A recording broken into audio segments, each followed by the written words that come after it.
What if you had taken that job? What if you hadn't sent that message? What if you had spoken up, just once, at the right time? You walk down the hallway, lights flickering softly overhead, but you're not really here. Your body is. Your mind? It's spiraling through a maze of possibilities. Alternate timelines. Ghosts of choices not made. You're drowning in what-ifs. This is where overthinking begins, small, innocuous thoughts that start to multiply like shadows at dusk. You replay the moment, then again, and again, as if sheer repetition could change its outcome. You think, maybe if you analyze it hard enough, you'll discover a different ending. Maybe that awkward silence wasn't really awkward. Maybe they didn't mean what they said. Maybe you're just imagining it. But deep down, you feel it tightening inside your chest. Overthinking doesn't solve the problem. It just feeds it. Marcus Aurelius once said, "The things you think about determine the quality of your mind." If that's true, then what does it say about this endless churn of fear, self-doubt, and mental noise? You sit on your bed, phone in hand. You've reread the message 20 times. Each time it says the same thing, but your brain insists there's more. A hidden tone, a subtext, something you missed. So you read it again, and again. Your fingers twitch. Should you reply? Should you wait? What's the right move? Your stomach knots. You can't eat. You can't sleep. You're stuck in limbo between past and future, but nowhere near the present. Stoicism doesn't tell you not to feel. It tells you, feel, but don't be ruled. Overthinking at its core is an attempt to escape pain. You think, if I analyze this enough, maybe I won't feel hurt, regret, rejection. But all you're doing is clinging to the pain, rehearsing it like a scene in a bad play. A man once stood at the edge of battle, heart pounding. Not on the field, no. His war was internal. He was a senator, not a soldier, but his mind waged war with itself. What if he voted wrong? What if backing the emperor meant future disgrace? What if silence was safer? He overthought for days. By the time he chose, it was too late. The decision made itself. History swallowed his name. You've done this too, haven't you?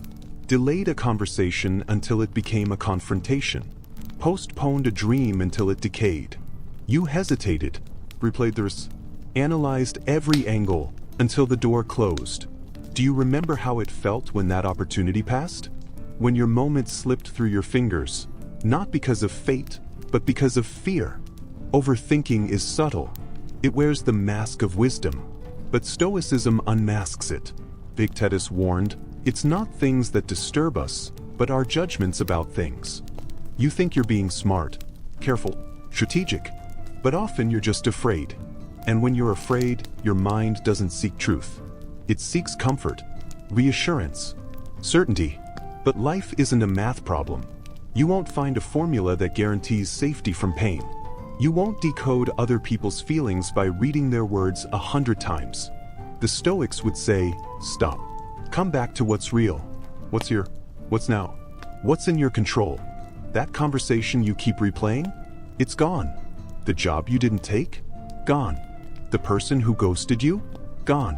All that remains is your reaction, your interpretation, and that, Epictetus tells you, is the only thing you ever owned. There's a reason people seek the Stoic path when their minds won't shut off. Because Stoicism isn't loud. It's not full of hacks or hustle culture tips. It's a quiet anchor in a sea of noise. It doesn't promise answers. It gives you boundaries. This is your circle of control. This is not. This belongs to you. That does not. You breathe. You let go. You choose to stand still even while the world whirls. There's a strange kind of power in that, isn't there? To not need all the answers. To not demand guarantees. To say, even if everything goes wrong, I will still be me. And so you start again. You put down the phone. You uncurl your shoulders. You pour a glass of water. The thoughts try to drag you back. What if, but you answer, softly. What is enough. And for the first time in hours, you feel the ground beneath your feet. You're sitting in traffic now. Horns blaring. A truck inches too close, and your jaw clenches automatically. But it's not the traffic that's making you angry, is it? It's the email you got this morning. It's that tone your coworker used. It's that look they gave you when you shared your idea. You replay the moment, frame by frame. You assign motives, rewrite the scene with darker subtext. That's how overthinking masquerades as awareness. You think you're being perceptive. You think you're reading the signs. But really, you're just feeding the flame, turning minor slights into major betrayals. And all the while, your day keeps slipping by unnoticed. Seneca once warned, "We suffer more often in imagination than in reality." If someone bumped into you on the street and kept walking, you'd forget it in seconds. But if someone cuts you off in traffic, you'll think about it for days. Because you tell yourself a story, a narrative with villains and heroes. And guess who always ends up the victim? Overthinking is often just resentment in disguise. A need to be right, a hunger for justice or vengeance. But the Stoic doesn't need justice to sleep at night. The Stoic doesn't need closure to move on. Because the Stoic doesn't take it personally. And you're trying. You tell yourself, maybe they didn't mean it that way. But then that little voice chimes in, whispering, but what if they did? And just like that, you're back in the loop. Back in that meeting, that hallway, that fight, that silence. It's exhausting, isn't it? Fighting battles that no one else even knows you're fighting? There was a woman once, a painter.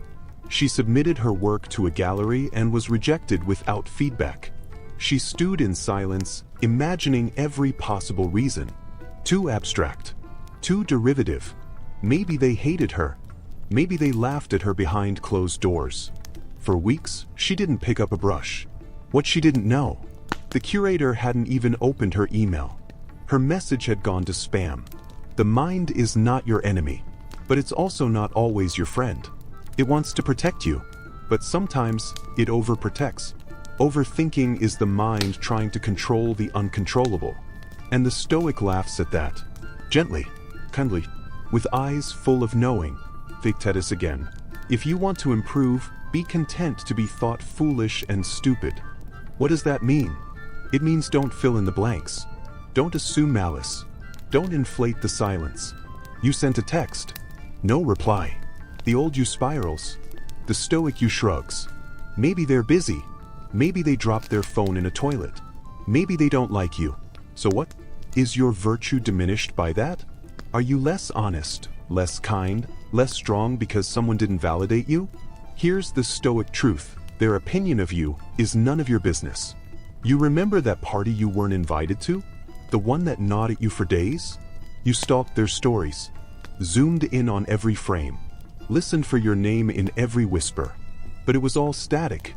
No signal. Just you reading signs in smoke. What did it cost you? Self-respect. And they didn't even notice. Overthinking turns people into puzzles. But they're not puzzles. They're just people.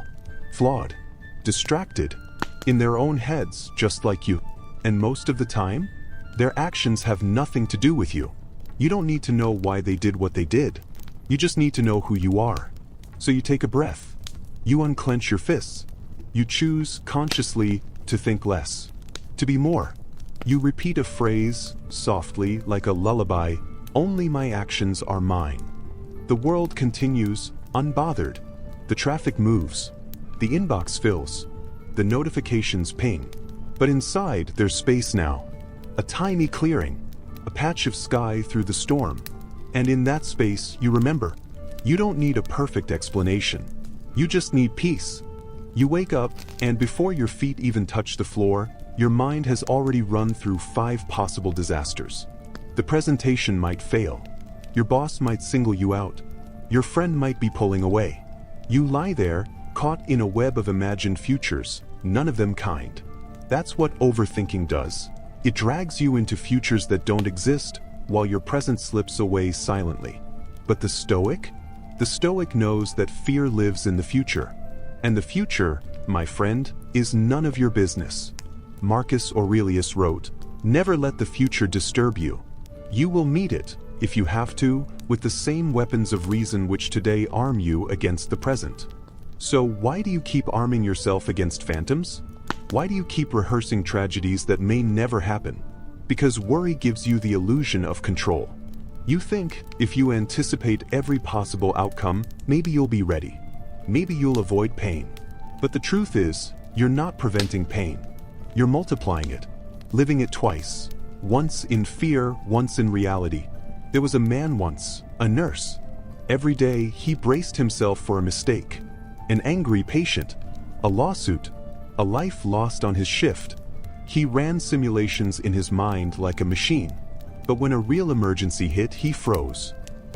Because he had exhausted his strength rehearsing disasters instead of preparing for clarity. Overthinking makes you cautious. Stoicism makes you courageous. You think you're being responsible, but responsibility is action. Worry is inertia. It keeps you trapped in thought, paralyzed by what-ifs. Think about how many plans you've delayed, how many dreams you've shelved because of one imagined failure. You didn't apply because you assumed rejection. You didn't speak up because you predicted embarrassment. You didn't try because you already failed, in your head. And then the worst part, you punish yourself for not being brave, when really, you were just too busy battling ghosts. The Stoic doesn't deny risk. The Stoic walks with it, acknowledges it, and then acts anyway. Because virtue isn't built in safety, it's built in uncertainty. Epictetus again, whispering like a friend, make the best use of what is in your power, and take the rest as it happens. So what is in your power? Your choices, your preparation, your attitude. That's it. Not their reaction, not the outcome, just the input. And what's wild is, most of the time, what you fear never comes. But you still carry the stress, the tension, the over-preparation. You spend hours cleaning for a guest who cancels. You memorize answers for a question no one asks. You armor yourself for a battle that never arrives. The Stoic would laugh gently at that. Not cruelly, just knowingly, because they've done it too. There's a story told in whispers about a king who dreamed nightly of betrayal. He'd wake drenched in sweat, certain that his advisors plotted against him. So he preemptively struck. He exiled them all, friends, family, counselors, one by one, until he was alone, paranoid, exhausted, and safe, but only from phantoms. You see where this leads? Overthinking isolates you. It convinces you that danger is everywhere, trust is weakness, and only hypervigilance will save you. But the Stoic whispers, live in accordance with nature. And nature isn't anxious. Nature moves, flows, waits, acts when needed, and rests when not. You weren't meant to be a sentry at the gates of doom. You were meant to be present. You were meant to respond to the moment, not the imagined. So now you get up. You shake off the cobwebs. You repeat something not just helpful but true. If it happens, I'll handle it. If it doesn't, I won't suffer twice. The air is quieter now. Not because the world changed, but because you did. Because you stopped letting imaginary fears rent space in your mind. And maybe, just maybe, today, you'll choose to show up anyway. To act anyway. To live anyway. There's a kind of exhaustion that doesn't come from doing, but from thinking about doing. You know it well. You've sat at your desk, the clock ticking, the page blank. Not because you're lazy, but because you're rehearsing every possible way this could go wrong. You think you're preparing, but you're just paralyzing yourself. The Stoic doesn't prepare for every outcome. The Stoic prepares for one thing, to remain virtuous regardless of outcome. Seneca said, we suffer more in imagination than in reality. And you're starting to see it now.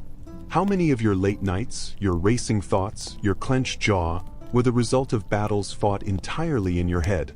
Take the story of Maria, a young architect, brilliant, disciplined, but she never submitted her portfolio. Always one more tweak, one more design revision. Her mentors praised her talent, but she feared judgment. What if they laughed? What if she wasn't ready? She replayed interviews that hadn't happened, rehearsed rejections no one gave. And as years passed, her name never reached the desks she dreamed of, not because she lacked skill, but because her mind built a maze, and she never found the exit. Overthinking convinces you that your fears are facts. It turns anticipation into anxiety. But the Stoic mindset invites you to pause and ask, is this within my control? That's the pivot.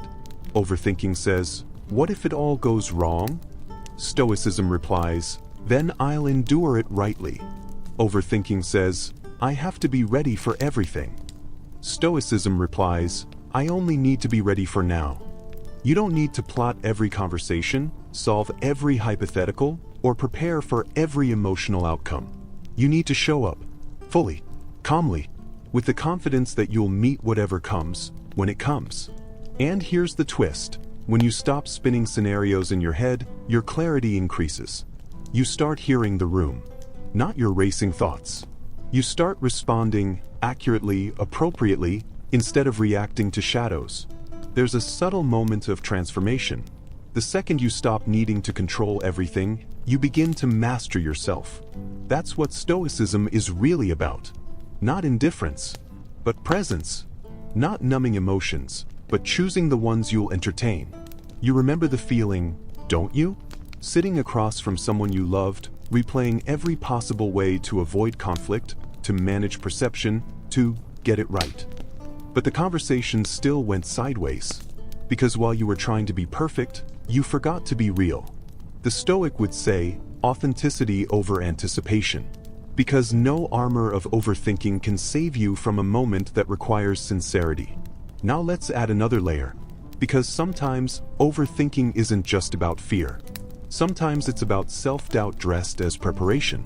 A belief that if you think hard enough, long enough, you can become good enough to deserve peace. But here's the hard truth. Peace isn't something you earn by thinking, it's something you allow by letting go. And it's here, in this quiet resistance, that you reclaim your power. You become the person who prepares what's necessary and releases the rest. Who trusts their intuition without needing every answer ahead of time. Who walks into a room and doesn't flinch if silence follows. Because your worth isn't tied to control. Your presence isn't defined by prediction. You are not your overthinking. You are the stillness beneath it. So when the mind begins to spiral, you ask the ancient question, what's in my hands right now? That's your anchor. The glass of water. The breath in your lungs. The word you're about to speak. Those are real. The rest? Fog. And you don't owe your life to fog. You owe it to the moment in front of you. Because as Marcus Aurelius reminds us, the impediment to action advances action. What stands in the way becomes the way. Overthinking is the impediment. Presence is the way. You sit with the choice again, your finger hovering over send, your voice catching in your throat before you speak, your feet rooted while the world expects you to move. You think you're being careful, but you're just postponing life. That's what overthinking does. It steals time and dresses it as wisdom. But the Stoic sees the theft. It was Epictetus who warned, it's not things that disturb us, but our interpretation of them. You're not burdened by the situation, you're burdened by what you've told yourself about it. You've rehearsed disappointment so vividly that you feel its sting before it even arrives. And what have you gained? That's where the Stoic lens sharpens. It asks for cost. Every hesitation, every mental loop, every imaginary argument. These things have a price. Focus. Take Elijah, mid-30s, new father, offered a promotion that would triple his salary but relocate his family. He analyzed every angle. The school districts, the neighborhood, the cultural shift, his partner's career, his toddler's future friends. He spoke to financial advisors, realtors, therapists. Then he did nothing. 2 years later, the position didn't exist. Overthinking had disguised itself as diligence. But beneath it was fear. Fear of regret. Fear of making the wrong call. And so he made no call. He let the moment pass. And you've done that, haven't you? Convinced yourself that not deciding was safer? But indecision is a decision. And overthinking is often just a veil over avoidance. So the Stoic draws a line between preparing and obsessing, between foresight and paralysis, between reflection and rumination. It does not mean you stop thinking. It means you stop spinning, because your mind is a tool, not a tyrant. You start to reclaim that when you set boundaries, time-limited decisions, journals with a purpose, not just spirals, conversations with mentors, not echo chambers in your head. You train yourself to say, this is what I know. This is what I control. This is what I do next. It's not apathy. It's discipline. And here's the deepest irony. When you abandon the illusion of perfect outcomes, you get closer to meaningful ones. Because overthinking doesn't just cost time, it kills authenticity. You edit yourself out of the moment. You miss eye contact because you're busy scripting replies. You don't cry when you should, don't laugh when you could. You live as a draft, never the final version. The Stoic wants you to be final, to act with wholeness, to be in the room, not just in your head. So, what does that look like? It looks like walking into the hard conversation, not with perfect words, but with clarity of heart. It looks like hitting send, not because you're sure it will be received well, but because you're certain it's true.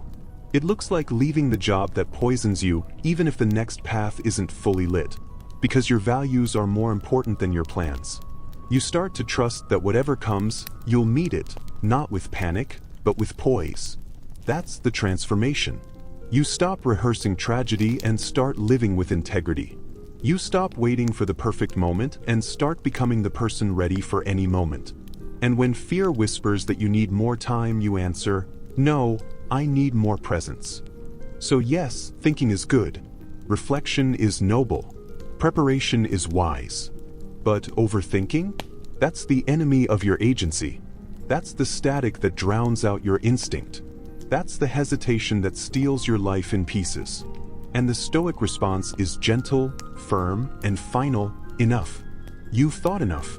You've waited enough. You've earned your next step, not by knowing everything, but by knowing yourself. So take the step. Not perfectly, not painlessly, but purposefully.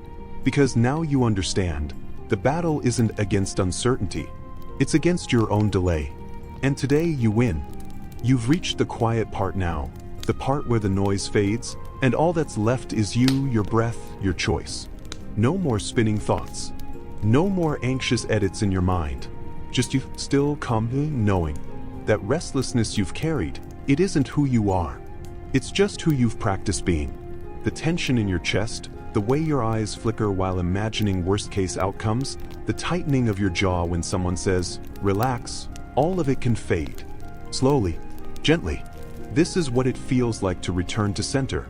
The Stoics never promised a life without difficulty, but they did promise that stillness is always available, even in chaos, even in heartbreak, even when every cell in your body is screaming, fix this. Stillness is possible. And overthinking? It starts to loosen its grip when you stop feeding it certainty. When you begin to trust action more than imagination. When you remember that courage is not loud, it's quiet. It's the whisper that says, do it anyway. You don't have to predict every outcome. You don't have to protect yourself from every regret. You just have to show up, with presence, with purpose, and with the poise of someone who finally knows that peace is not the absence of thought. It's the mastery of it.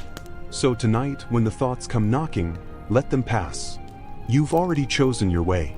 And it's quiet now. And it's good.